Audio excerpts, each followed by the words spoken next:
Brazilian club সান্তোসের জার্সিতে রীতিমতো উড়ছেন Neymar junior. তারকা ব্রাজিলিয়ান এই ফরোয়ার্ড ৬ ম্যাচে এখন পর্যন্ত ৩ গোলের পাশাপাশি ৩টা অ্যাসিস্ট করেছেন। সবশেষ পাউলিস্তা A1-এর রেডবুল ব্রাগান্তিনার বিপক্ষে ফ্রিকিক থেকে চমৎকার এক গোল করেছেন নেইমার জুনিয়র।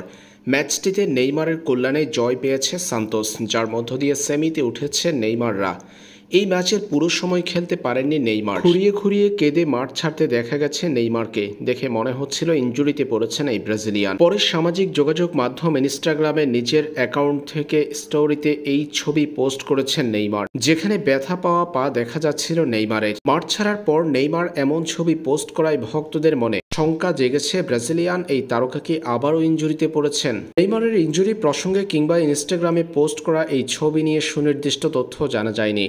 সান্তোসের হয়ে ৬ ম্যাচে ৩ গোল ৩ অ্যাসিস্ট করা নেইমার ৪টা ম্যাচে হয়েছেন ম্যান অব দ্য ম্যাচ। এমন সময় তিনি যদি ইনজুরিতে পড়েন, সেই ক্ষেত্রে সান্তোস তো বটেই, ব্রাজিল জাতীয় দলের জন্যও অস্বস্তি হয়ে দাঁড়াবে, কারণ ব্রাজিলের সম্প্রতি ঘোষিত স্কোয়াডে অন্তর্ভুক্ত করা হয়েছে নেইমার জুনিয়রকে।